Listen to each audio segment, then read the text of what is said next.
The wind cut through the skeletal trees like a blade, sharp and merciless. Snow lay in uneven patches on the forest floor, brittle leaves trapped beneath a thin crust of ice. The sky, a bruised gray, seemed to press down upon the earth, heavy with the promise of an even deeper cold. The world was silent except for the occasional groan of tree limbs burdened with frost. Alice stood in the middle of it all, small and motionless. She was 4 years old, her frame delicate, wrapped in a coat too thin for the temperature. The pink mittens on her hands were damp from where she'd touched the snow, and her tiny boots, scuffed and worn, were quickly losing their battle against the creeping cold. She didn't shiver, though. She simply stood, staring at the towering trees that loomed around her, their twisted branches reaching toward the sky like skeletal fingers. Her breath misted in the air, a ghostly wisp that disappeared almost as soon as it formed. A few feet away, her stepfather, Daniel, stood by the car. He had left the engine running, the warm glow of the dashboard lights flickering through the windshield. His hands were shoved deep into the pockets of his thick jacket, and his shoulders were hunched against the cold. He wasn't looking at Alice. Instead, his eyes were on the path that led back to the road, as if checking for any signs of passing cars. But there were none. The forest stretched endlessly in all directions, vast and empty. Alice watched him with that same detached curiosity she had for everything. She didn't ask why they had stopped. She didn't ask why he had told her to get out of the car. She had simply obeyed, stepping onto the frozen ground without question. Daniel finally turned toward her, his face set in a hard expression. He looked at the child, standing so still, her breath puffing in the frigid air, and for a brief moment, hesitation flickered across his features. But it was gone just as quickly. His jaw tightened, and he exhaled sharply. "Stay here," he said, his voice rough and clipped. Alice didn't respond. Daniel waited. He expected a whimper, a cry, a protest, something, but Alice just stood there, her gaze slowly shifting past him toward the dense black of the forest. She wasn't afraid. She wasn't confused. She was nothing. A chill ran down his spine, and for the first time, he felt something close to unease. He had expected tears, screams, desperation. He had expected her to cling to him, to beg him not to go. That would have made it easier. He had rehearsed his response, how he would shove her off, how he would yell at her to stop being difficult. But she just watched. A child should have been afraid. A child should have cried. But Alice only tilted her head slightly, observing, like she was studying the way the wind rattled the branches above them. Daniel felt an unfamiliar pressure behind his ribs. He clenched his teeth and turned away. Without another word, he climbed back into the car. The door slammed shut, the sound echoing through the trees like a gunshot. The car rocked slightly as he shifted into gear.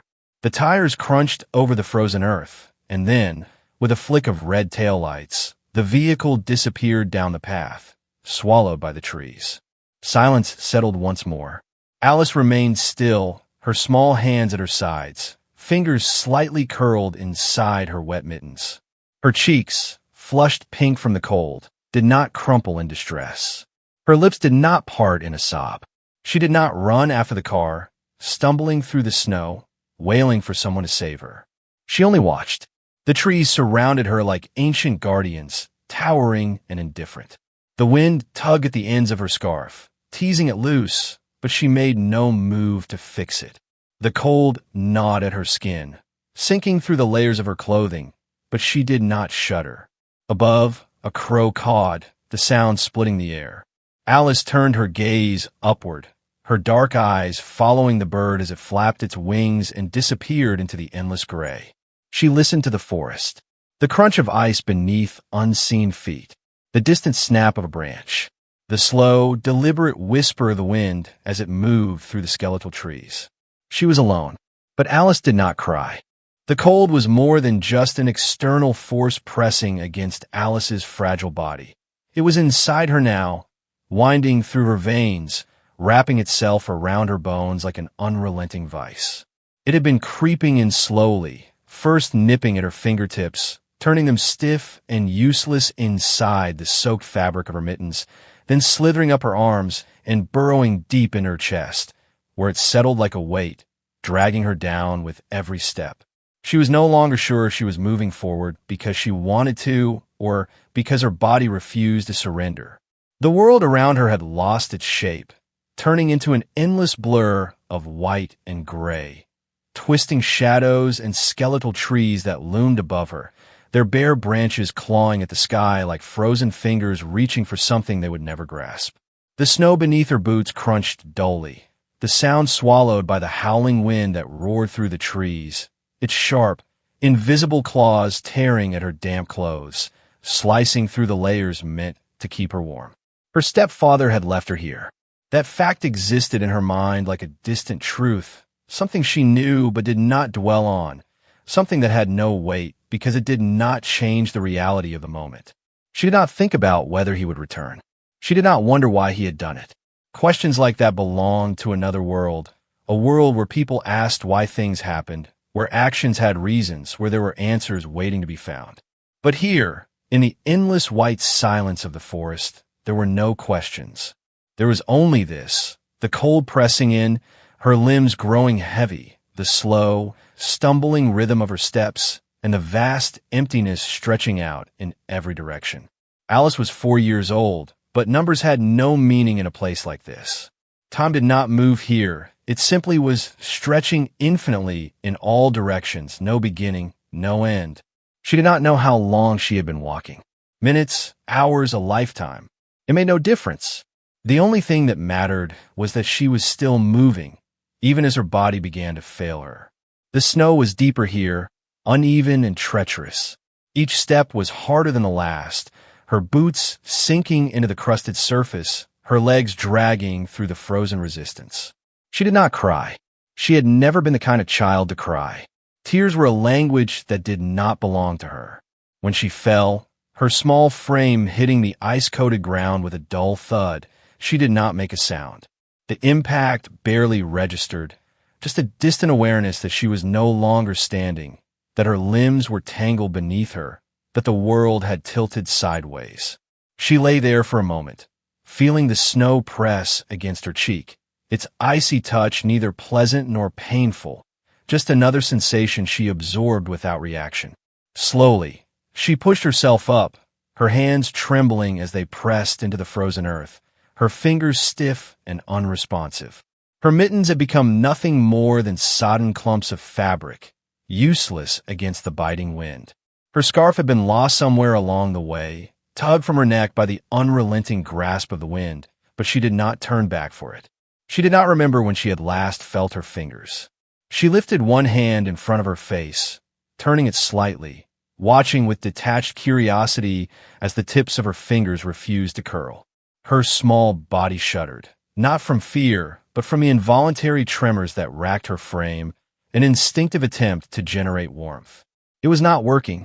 The cold had settled in too deep now, past the point where shivering could drive it away. Still she moved. Her feet dragged through the snow, her steps growing slower, more unsteady. Her mind was a fog, thoughts drifting in and out like wisps of mist, never fully forming before dissolving into the void. The forest around her was a vast, empty thing, stretching on forever, swallowing the world beyond its borders. There were no roads, no lights, no signs of life.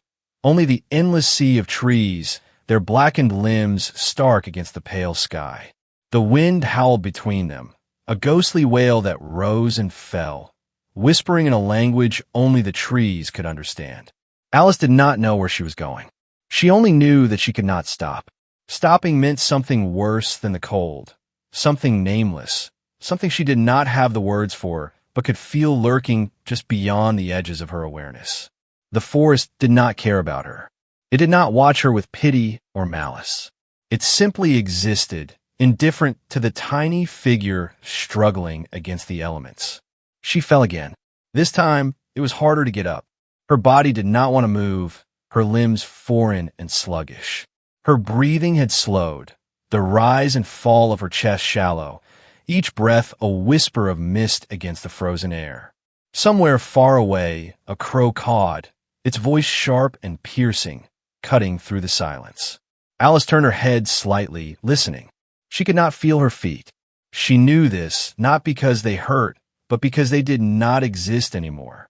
Her legs carried her forward out of habit, not because they belonged to her, but because movement was the only thing that remained. The world tilted again, and she collapsed once more, this time landing on her side, her cheek pressed against the unforgiving ground. Her eyes, half-lidded and heavy, gazed out at the endless expanse of white and shadow. The wind howled. The trees stood tall and silent. She lay there, unmoving. Her breath was a slow, fragile thing, barely stirring the frost-covered ground beneath her lips. She did not know if she could stand again. She did not know if it mattered. Somewhere, in the distance, the sound of an engine roared to life. But Alice did not move. The wind had begun to settle, its howling retreating into the distance, leaving behind an eerie silence that filled the forest like an unseen presence. Snow continued to drift down in lazy, spiraling patterns, tiny flakes catching in Alice's hair, sticking to her lashes, dissolving against the heat of her breath. But she no longer registered the cold in the same way. It was not pain anymore. It was something deeper, heavier, like a quiet, creeping sleep that whispered for her to close her eyes and let go. She lay still. Her small frame was barely visible against the frost-covered ground, blending into the colorless world around her. The fabric of her coat, damp and stiff, pressed against her skin, its warmth long since stolen by the winter air. Her limbs had become useless weights attached to her body. Her fingers curled slightly where they rested in the snow, unresponsive and distant. She blinked slowly, her breath leaving her lips in soft, fading wisps. The numbness had reached her chest now, spreading like ink in water, dulling everything it touched. And then something shifted. The sound was small, almost imperceptible, a crack of a branch somewhere beyond the trees, a subtle disturbance in the frozen world around her. Alice did not react at first, her sluggish mind struggling to register it, to determine if it was real or merely a trick of the cold. But then she heard it again, a heavier step, deliberate and slow, crunching against the brittle snow. Something was moving. She forced her eyes to shift, dragging her gaze toward the sound. Between the darkened trunks of the trees, something emerged. A shape low to the ground, moving with quiet, cautious purpose. At first, it was only a shadow among shadows, blending seamlessly into the backdrop of twisted branches and frozen earth. Then, as it stepped forward, it took form. A creature of muscle and fur, sleek yet worn, its coat a mix of grays and browns, streaked with patches of dry blood. A wolf. Alice did not move. She did not look away. The animal stood several feet from her, its body tense, its breath misting in the cold. Its left hind leg was raised slightly off the ground, favoring it, a gash running along the length of its flank, dark against the pale winter landscape. Blood clung to the fur around the wound, a jagged tear that had long since frozen over, stiff and raw. Their eyes met. The wolf's gaze was sharp, intelligent, a deep yellow that held something ancient, something neither cruel nor kind, only watchful. It did not snarl, did not growl. It only observed, its ears flicking slightly as if assessing her. Alice did not shrink back. She did not whimper or cry. She only stared, her dark eyes locked onto the animal's, unblinking. The cold had stolen her voice, but even if she could speak, she would have had no words to offer. There was nothing to say. This was not a meeting of predator and prey, not a moment of fear or danger. It was something else, something that did not need words. The wolf took a step closer. Alice remained still. Another step. The snow crunched beneath its weight, each slow movement deliberate. It stopped just a breath away from her, close enough that she could see the rise and fall of its chest, the uneven rhythm of its breathing, the way its muscles trembled slightly beneath its fur. It was exhausted, weak, just like her. A strange understanding passed between them. The wolf was not supposed to be here. Neither was she. They were both things that had been left behind. The animal lowered its injured leg, testing it against the ground. A slight shudder ran through its body, a wince that barely registered but did not go unnoticed. It was struggling just as she was. For a moment, they simply remained there, frozen in time, two beings lost in the vast, indifferent world that surrounded them. The forest, the snow, the sky above them. It all faded into the background, leaving only this moment, this silent exchange between two creatures who had no words but somehow understood. The wolf shifted slightly, tilting its head, as if waiting for something. Alice blinked slowly. Her fingers twitched. It was barely a movement at all, a small, involuntary response, but the wolf saw it. Its ears flicked forward, eyes sharpening, watching her. She tried again, forcing her body to respond, to move even the smallest bit. Her arm felt like it weighed 1,000 pounds, her legs distant things she no longer fully controlled. But she did not stop. The wolf watched. Its breath was slow, steady. Then, without warning, it moved. It turned, its muscles shifting beneath its wounded frame, and stepped away from her, toward the deeper part of the woods. Its limp was slight, but noticeable. It did not look back. It simply moved, as if following a path only it could see. Alice exhaled. Her limbs trembled as she forced them to respond, pushing against the frozen ground, her numb fingers digging into the snow. Her vision blurred slightly at the edges, her breath coming in uneven bursts, but she did not stop. She cannot. The wolf had not stopped, so neither would she. The wolf moved ahead, a shadow slipping through the skeletal trees, its injured leg making its steps uneven but never stopping. Alice followed, her small body trembling with exhaustion, her limbs stiff with the creeping frost. She did not think about where they were going. Thinking required energy she no longer had. All she could do was place one foot in front of the other, dragging herself forward through the snow, following the creature that had appeared like a ghost among the trees. The cold still clung to her, digging into her skin, but there was something different now. A flicker of something unnamed, something just strong enough to keep her moving. The wolf did not look back, but it knew she was there. It slowed when she stumbled, pausing just long enough for her to catch up before continuing. It did not wait for her. It did not help her, but it did not leave her behind. Alice did not know how long they walked. The trees stretched endlessly around them, dark forms rising against the dull sky, their twisted branches reaching for something unseen. The snow had begun to fall again, soft and soundless, melting against her cheeks where the heat of her breath touched it. The air was thick with silence, broken only by the crunch of their steps, the distant groan of tree limbs shifting in the wind. Her fingers were useless now, curled into stiff little claws inside her damp mittens. Her lips, cracked and dry, barely parted as she breathed. Her body no longer belonged to her. It was something she carried, something she dragged forward, a heavy, frozen thing that no longer listened when she told it to move faster. And then the wolf stopped. It stood at the entrance of a hollow beneath the tangled roots of a fallen tree, its golden eyes sharp in the dim light. The space was small, barely more than a hole in the earth, but it was sheltered, hidden beneath the twisted remains of the tree, its thick roots forming a natural barrier against the wind. Snow had piled up around the entrance, but inside, the earth was dark and dry, protected from the worst of the storm. The wolf turned its head slightly, watching her. Alice hesitated. Her legs buckled, and she collapsed on her knees, the impact dull, distant. She barely felt it.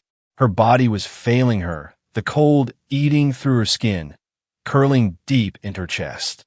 The world blurred, fading in and out of focus. The wolf exhaled sharply, a gust of mist rising from its muzzle.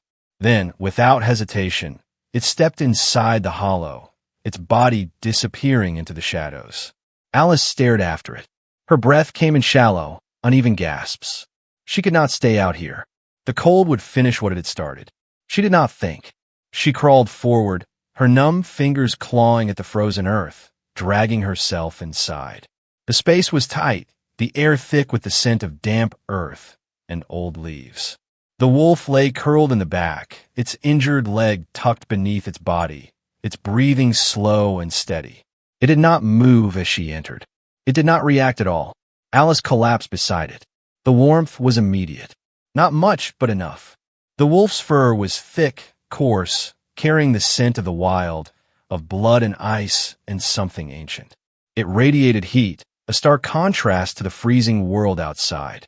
Alice did not think about what she was doing. She only moved closer, pressing her small frame against its side, feeling the slow, steady rise and fall of its breathing. The wolf did not react. It did not move away. It allowed her to stay. Her eyelids grew heavy, her mind sinking into something thick and dark. Sleep, not the dangerous kind, the kind she could not fight. But she was too tired to resist. The last thing she saw before the darkness took her was the steady, unblinking gaze of the wolf beside her. When Alice woke, the storm had passed. The hollow was dim, lit only by the faint, gray light filtering through the gaps between the roots. The wolf was still there, its body curled beside hers, its warmth still seeping into her frozen limbs. She moved slowly, testing her fingers, her toes. They tingled painfully, the blood struggling to return to them, but she could feel them again. The wolf lifted its head. Alice met its gaze. Neither of them moved.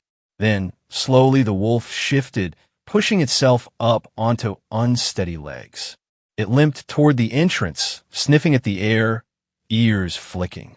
It was searching for food. Alice understood, even without words. She pushed herself up, her limbs weak but functional. Hunger gnawed at her stomach, sharp and insistent. She had not eaten since before the forest, before the car, before the cold. The wolf turned its head slightly, as if making sure she was still there, then stepped outside. Alice followed. The world outside was quiet, the storm's fury replaced by a heavy stillness. The trees stood unmoving, their branches coated in a thick layer of frost. The snow stretched endlessly in all directions, broken only by the scattered tracks of small creatures that had emerged from their hiding places. The wolf sniffed the air again, then moved. Alice followed.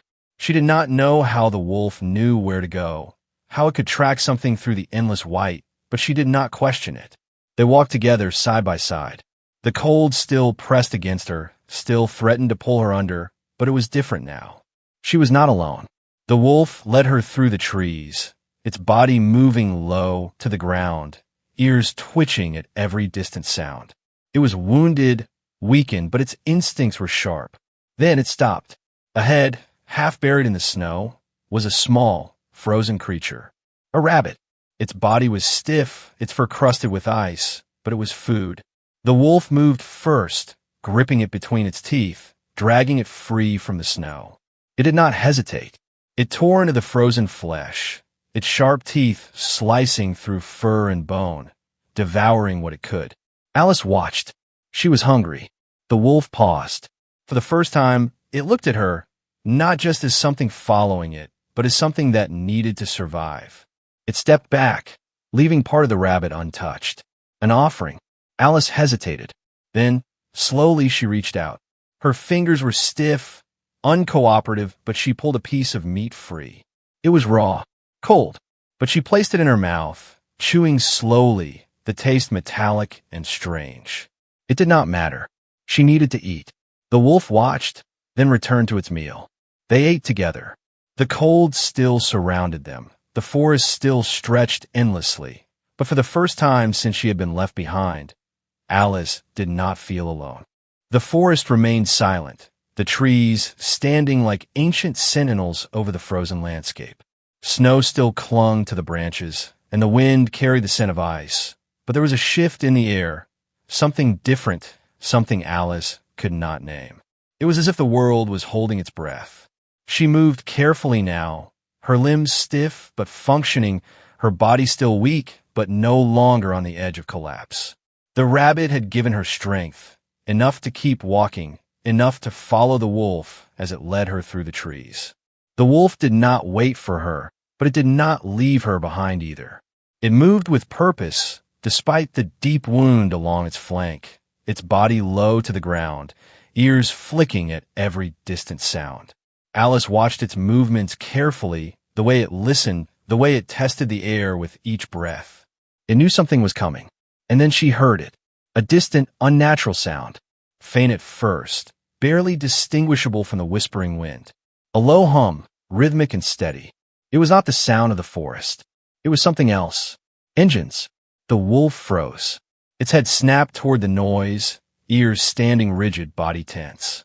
Alice felt it too, something heavy pressing against her chest, an awareness she could not explain but could not ignore. Then voices. They were far away, distorted by the wind, but growing closer. Sharp bursts of noise, words she could not yet make out, but recognized nonetheless. Human voices. The wolf took a step back. Alice turned toward it, her small hands curling into fists at her sides. She did not know why, but a feeling settled deep inside her, something tight and desperate. She did not want it to go. The voices came again, louder this time. Alice turned toward the sound, her body swaying slightly with exhaustion, her breath misting in the frigid air. The search party was coming. She looked back. The wolf was already moving. It did not run, did not panic. It simply turned, stepping away from her, into the deeper parts of the woods, where the trees grew closer together and the shadows stretched long across the snow. Alice opened her mouth, but no sound came out. Her throat was raw, her voice lost to the cold and exhaustion. The wolf paused once. It turned its head slightly, just enough for her to see the sharp glint of its golden eyes through the trees. A silent farewell. Then it was gone. Alice watched the space where it had stood, her fingers twitching slightly, but she did not follow. The sound of approaching footsteps broke through the stillness, the crunch of boots against the frozen ground. And then light, bright, blinding beams cutting through the trees, sweeping over the snow, searching. Alice! The voice was sharp, desperate, filled with something she could not quite place. A name spoken into the cold, carried through the trees like an echo. She turned toward the light, blinking against its harshness, her small frame standing in the open now, exposed to the world beyond the quiet solitude of the forest. Shadows moved through the snow. Men with heavy coats, gloved hands, faces lined with worry. Their breath billowed in thick clouds as they rushed toward her, their voices overlapping, urgent and filled with relief. Alice! Oh God, we found her! A pair of arms wrapped around her, lifting her off the ground, pressing her against warmth she had long forgotten. The scent of fabric, of sweat, of something familiar but foreign all at once filled her senses. She did not resist. More voices, more hands. A thick blanket wrapped around her, the pressure of it sudden and almost suffocating. Someone was talking to her, their voice low and soothing, asking her questions she did not answer. She was too tired now. She closed her eyes. The last thing she saw was the forest, stretching endlessly behind them. The wolf was gone. The hospital was too bright. The lights never dimmed, humming softly in their cold fluorescence, sterile and unyielding. The air smelled sharp, like antiseptic, and something metallic beneath it, something she couldn't name but recognized in her bones. Voices murmured constantly, doctors and nurses speaking in hushed tones, their footsteps tapping against the linoleum floors, moving back and forth like ghosts in a place that never truly slept. There were machines, too, their rhythmic beeping a steady pulse in the background, a heartbeat not her own, mechanical and lifeless. Alice lay beneath thick blankets that swallowed her small frame, encasing her in a warmth that felt too much, too forced, too artificial. It pressed against her skin, heavy and suffocating, so unlike the quiet heat of the wolf's body beside her in the hollow beneath the tree. She remembered that warmth, the rise and fall of steady breathing, the way it had been real, alive. This wasn't the same. The hospital's warmth did not belong to her. She didn't shiver anymore. The doctors had taken care of that. For fluids dripped warmth into her veins, their presence a silent invasion. Hands, gloved, clinical, had touched her, poked at her limbs, pressed against her skin, checking for frostbite, for damage, for something that made sense to them. They had murmured about how lucky she was, how close she had come to slipping away, How incredible it was that a 4-year-old had survived alone in the freezing woods. They had asked questions. So many questions. What happened? How long were you out there? Did you see anyone? Do you remember anything? She had not answered. Not because she couldn't, but because they wouldn't understand. The wolf was gone, and a part of her had gone with it. The ceiling above her was white, smooth, and unremarkable, so different from the vast, endless sky she had watched from the forest floor. There were no trees here, no wind whispering between skeletal branches, no crows calling from above. Just walls. Just a room that felt small, too contained, too empty despite the people constantly moving around her. She turned her head slightly, staring out the window. The world outside was wrong. Gray buildings, endless roads, cars moving in rigid lines, people walking with their heads down, wrapped in thick coats and scarves, rushing from one place to another without stopping. No snow-covered trees stretching toward the sky. No frozen earth beneath her feet. No golden eyes watching from the shadows. She did not belong here. A soft knock at the door made her blink, slow and deliberate, but she did not turn. She had learned that they would come in anyway, whether she acknowledged them or not. Alice. The voice was gentle, hesitant. A woman's voice. She had heard it before, one of the doctors who checked on her regularly. Her voice always kind but expectant. Alice did not respond. She heard the soft rustle of fabric, the shifting of feet as the woman approached the bed. "You're safe now," the doctor said, her voice lowering as if speaking too loudly might break something delicate. "You don't have to be afraid." Alice was not afraid, but she did not correct her. The woman crouched beside the bed, close enough that Alice could feel the warmth of her presence, even through the layers of blankets. "We just want to understand," she continued. "Do you remember what happened in the forest?" Alice did not answer, but she did remember. The cold sinking in her skin, deeper, deeper, until she could no longer feel where her body ended and the frost began. The hunger that had gnawed at her belly, sharp and insistent. The exhaustion that had settled into her bones, dragging her down, whispering for her to close her eyes and let the snow take her. And then, golden eyes in the darkness. The quiet crunch of paws in the snow. The warmth of another body pressed against hers. A steady presence in a world that had forgotten her. The wolf had saved her. The doctors thought she had survived alone. They were wrong, but they would not believe the truth. So she said nothing. The doctor sighed. A soft exhale of patience stretched thin. "You're very lucky," she said. "You should rest." Alice closed her eyes. Days passed. Time in the hospital did not move the way it had in the forest. There, time had been a presence, something she could feel in her body, in the way the light changed, in the way the cold deepened. Here was nothing, just white walls and quiet voices, just the ticking of clocks and the beeping of machines. They told her Daniel had been questioned, that there would be consequences.